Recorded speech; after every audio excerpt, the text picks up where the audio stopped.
pada hari ini, Kamis tanggal 18 Februari tahun 2016 dimulai.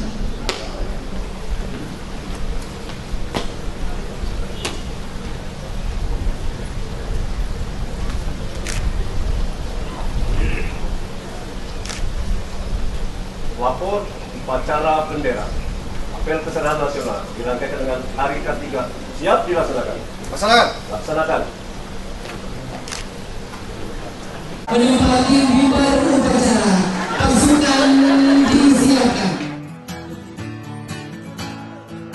Hampir 2 bulan lalu, kekeliruan itu dilakukan Pasha saat menjadi pemimpin upacara pertama kalinya pasca dilantik sebagai wakil wali kota Palu.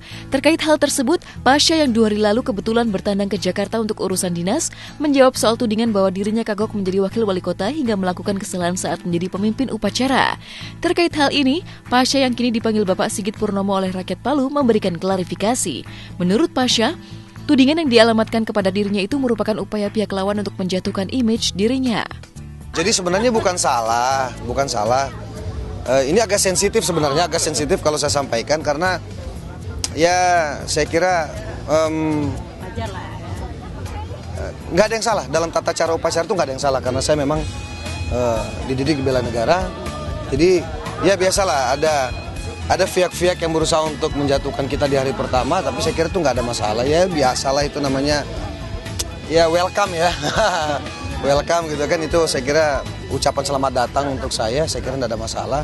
Dan hari ini juga mereka sudah ya boleh dikatakan ya sudah mengatakan juga bahwa ya yang informasi itu nggak benar gitu, itu aja. Hampir 2 bulan ya, menyenangkan. Semua ya saya sebut tim ya, semua tim kerja juga bekerja dengan baik gitu ya. Dan ya alhamdulillah masyarakat pun juga ya boleh dikatakan mendukung semua program-program kerja yang kita canangkan untuk Kota Palu. Kita dalam proses pembenahan di semua sektor, ya kan, di semua sektor. Namun kita memfokuskan kepada bidang UKM. Sebagai wakil wali kota Palu, kini Pasha memboyong Adel serta buah hati mereka menetap di Palu. Bagi Pasha yang dulu dibesarkan di tanah kelahirannya tentu tak asing lagi dengan iklim, suhu, dan kondisi daerahnya. Namun tidak demikian dengan Adel dan buah hatinya yang membutuhkan penyesuaian dengan iklim, suhu yang sangat panas, serta kebiasaan masyarakat setempat. Yang terberat, Adel harus terbiasa dengan hidup yang jauh dari hingar-bingar di ibu kota. Menetap di sana.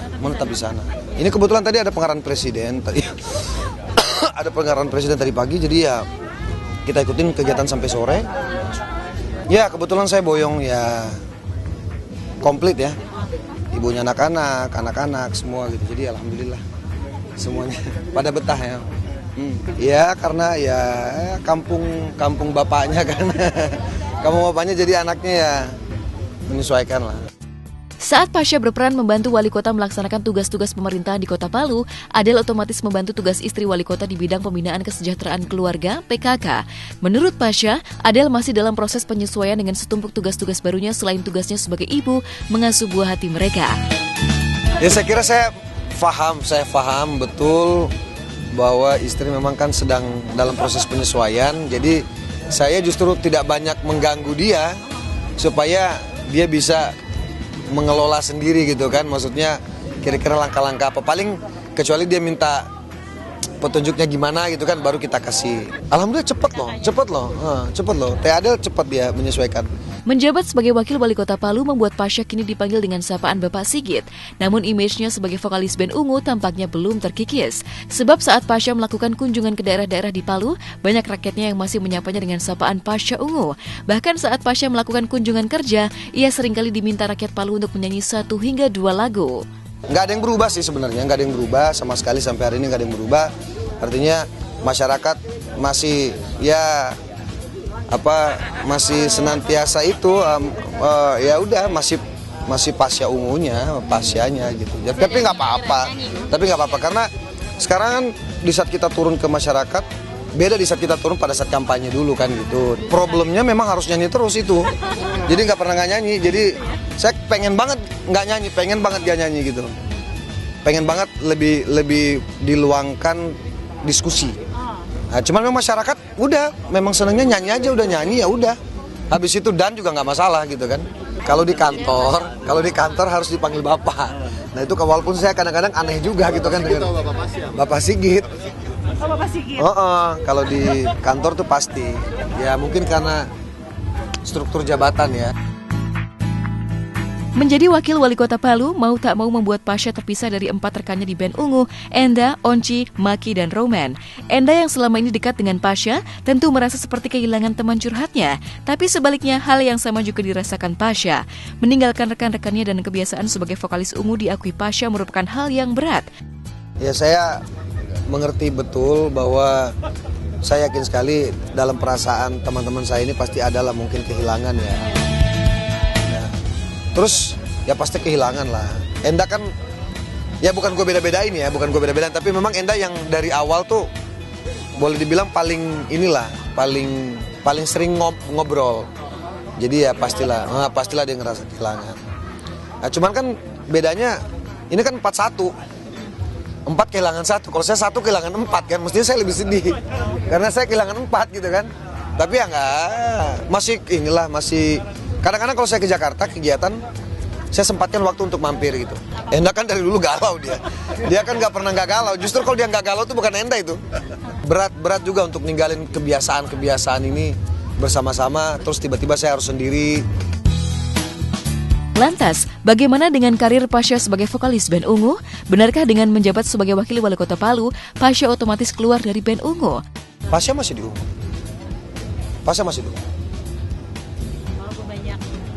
Walaupun secara teknis saya nggak bisa ngikut panggung dan lain sebagainya. Artinya secara kontrak saya masih di ungu. Saya harus realistis. Realistisnya adalah saya di atas kontrak ini 5 tahun. Kalau bicara kontrak kerja saya 5 tahun. Nah bagaimana mungkin 5 tahun bersama ungu ini gimana caranya kan gitu. Kita harus cari solusinya. Memang sudah ada teknisnya, cuman nggak mungkin seperti dulu kan gitu. Ya pasti ada yang berubah. Nah itu ya biarlah berjalan, nanti kan pasti ada jalannya nanti kan. Itu kan kontrak kan formilnya. Sebenarnya yang kita bangun dengan label ini kan lebih kekeluargaan. Secara kontrak ungu sampai 2017 itu secara kontrak. Tapi ya saya kira Trinity karena tadi saya sampaikan kita seperti keluarga, jadi ya mereka juga nggak pernah mempertanyakan kenapa gue mesti maju ke dunia politik dan lain sebagainya.